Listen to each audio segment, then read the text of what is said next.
Hey guys, welcome to my channel. Hit that like this video, comment below, and hit that notification bell for all the I can't do this YouTube stuff. I'm sorry.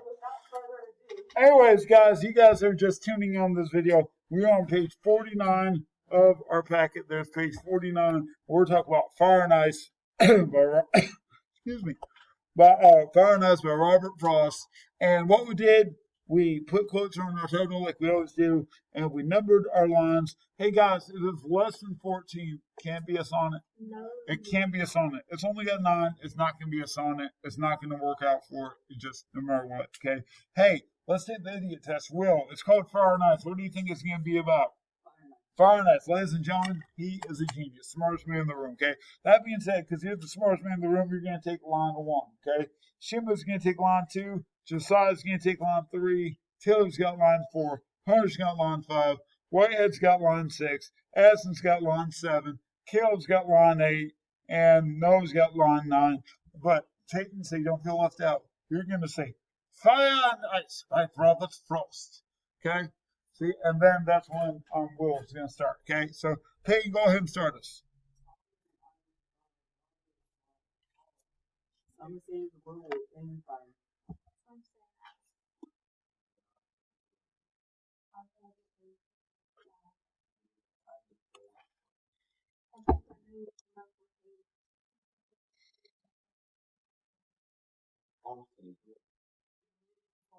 I was like, what? That was kind of weird. That's kind of weird. There is a boo-boo on this worksheet. Everybody say, oh no. Oh no. So if this was a rough draft, that'd be okay. But since it's final draft, that's a no-no, right? That's a no-no. So check it out. Here's the boo-boo. Look at line 5. But if it had to perish twice.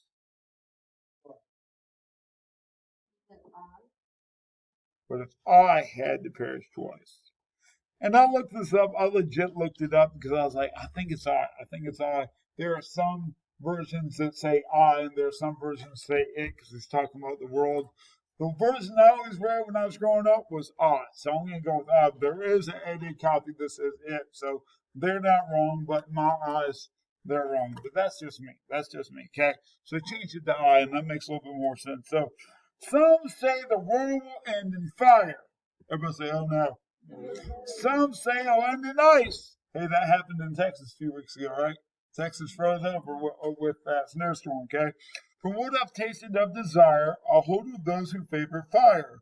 But if I had to perish twice, I think I know enough of hate to say that for destruction, ice is also great and would suffice. Ooh, now, I'm not really sure what they're saying, but what do I notice about the rhythm of this poem? It's got a rhyme to it. Yes, Miss London, it's got a rhyme to it. So real quick, let's do the rhyme scheme. The first line is always going to be what letter, y'all? A. Fire is going to be A. Ice and fire, they don't rhyme, so the second line is going to be what? B. Desire and fire, they rhyme, correct? So it'll be A, B, A. Fire rhymes with all that, so A, B, A. Twice. Twice and ice, they what? Rhyme. B. Hate doesn't rhyme with anything, so that'll be C. Ice, well, that's the same as ice and twice, so that'll be B. Great rhymes with what? Hate, so that'll be C. Suffice, B. There we go. So I've got A, B, B, C, B, C, B. Everybody go with that? Okay. Some say the world will end in fire. Some say in ice. So we got 2 ways the world's going to be destroyed, right? Right? Some will either go up in flames or it'll freeze over, okay? Or what if it just missed? See, what Christian was little, he'd say mist appear. Maybe it'll mist appear, okay? From what I've tasted of desire, I hold with those who favor fire. Now, check this out. Desire. Desire is also a fancy word for what? Want or lusting or love, right? What's the color of love or lust or want? Red. What else is the color red in this poem? Fire. Ooh. Okay. So fire and desire go together, okay? Because like if you're like yearning for something or you want something really bad, they say you kind of look at it with the red in your eyes because that's something that you want real bad, okay? I hold with those who favor fire. But if I had to pierce twice, I think I know enough of hate. Now, what color kind of represents hate, y'all? Say that again. Red, because when you're mad, you're seeing what color, y'all? Red. You're seeing red. So that's kind of ironic here that the color of hate and the color of love are the same thing, right? Right? Right. Yes. I'm going into my Miss Bolton, colors have meanings. What's going on here? What would she say red represents right now? Yeah, war and hate, which is ironic because we're talking about love and hate right now. Okay, that love and hate are represented by the color red, and red is also the color of fire. Okay, all right. With that being said, I think I know enough of hate to say that for destruction, ice is also great in woods of ice. Okay, now there's a deeper meaning going on here with that word ice. Okay, so if you love something, it's the color red. If you don't like something, what color could it possibly be? What's the opposite of red? On the spectrum, blue. Yes, blue. Okay. Now, that could also represent a dislike for something, but also if you think about the people that keep you at a distance, what's the word for somebody that keeps you at a distance? Or somebody that has no feelings? They're what? They're what-hearted? Ooh, say that again, Peyton Fur. Cold-hearted, right? Cold-hearted, good job, okay? Is ice cold? Yeah, let's write that in there. Caleb's like, I like my ice hot. Okay, so he's saying, the world could end in fire, which is all, and desire is the color of fire, but hate is also the color of fire. But he's also saying the world could end in ice. And when somebody's cold or icy, they keep you where? Away from them, at a distance, right? Okay, like if I came in here in London and was like, Mr. Green, I need help, I could be like, I will not help you, London. Read the directions. It's like, man, he's kind of cold-hearted today. Like, all I did was ask for help. Or if Caleb's like, can I go pee? And I'm like, Caleb, you're gonna have to hold me down if you don't let that. That's kind of cold-hearted. Don't feel me for it. Please don't do that. Please don't do that. Okay, we just mock. Okay, well that's kind of cold-hearted for me to say, right? Yeah. Okay, and odds are you probably have somebody that you know of right now that's kind of cold-hearted, right? You're probably thinking of your parents, right? Oh, the parents are the worst, right? Parents are just the worst. They take you to go to sleep, clean up your room, okay? So he pretty much all this poem was saying is either way, the world's gonna, he's saying is the world's gonna end either in fire or ice, but it's all kind of the same what? It's kind of the same thing, the same emotional response right there, okay? So, and like I said, a lot of people read this poem, they see different things. Whatever. Whatever, okay? But let's read it one more time before we respond to these questions. So y'all do me a favor. Y'all rise up. Rise up. If you like to stand on your chair, you may stand on your chair like we did yesterday, but you must have to get on. If you don't trust your balance, come stand up. I trust my balance on this chair. Just don't fall. That's all I ask. Just don't fall. Okay? So, what we'll do this time? This time, Hunter will announce the name of the poem. We'll say Fahrenheit or Frost. Hayden, go take line 1, London line 2, Wilkins line 3. Or not first, Noah line 4, no that. This time we're doing that this year. Cable line 5, Cecil line 6, Desire line 7, Will line 8, and then take us home to line 9. Okay. Hunter, whenever you're ready. No, like you're feeling it.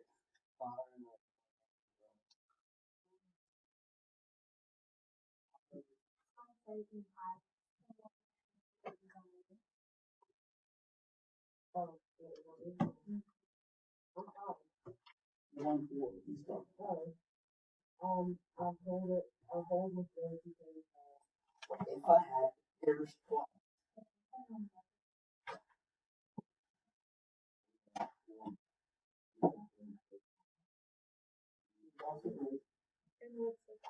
Ladies and gentlemen, give yourself a little.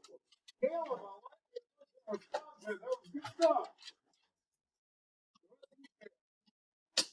All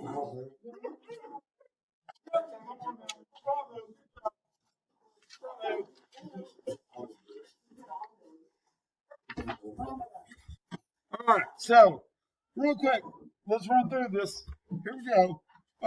Look at 8 and 9. We'll start with 8 and 9. What is the meaning of the words of this poem? Let's start with perish. Okay, it says, but if I had to perish twice, somebody tell me what perish means. Raise your hand, raise your hand. Yes, tell. Done. There we go. That's good. Now, suffice. Patrick LeMay had the best response to this in my first period, but I'm going to see if you guys can figure it out first. To say that for destruction, ice is also great and would suffice. Anybody have any idea what suffice means? Go away. Not to go away. No, not to go away. It'll pass. It'll pass. That's fine. Patrick LeMay, he's sitting right there and he looks at me. He said, it's kind of like in Shrek, when Shrek looks at Donkey and says, "That'll do, Donkey. That'll do." And I was like, Patrick LeMay, you are a genius. That'll do, Donkey. That'll do. Who would just say that'll do? That'll do. Okay, so like, you know, I want some coffee right now. A milkshake would suffice as well. I'm saying what? It'll totally do the trick, you know? If Addison comes home from volleyball and she's like, "Oh my God, I want Gatorade so bad," and there's no Gatorade, but there's apple juice, she's like, "Oh, okay, that'll suffice." Which would you rather have, apple juice or Gatorade? Gatorade, there we go. If you say apple juice, there's something wrong with you. Something wrong with you, okay? All right, so y'all look at number 10. What human behavior attitudes represented by fire, y'all? We got hate and desire. Good job, Will. We got hate and desire.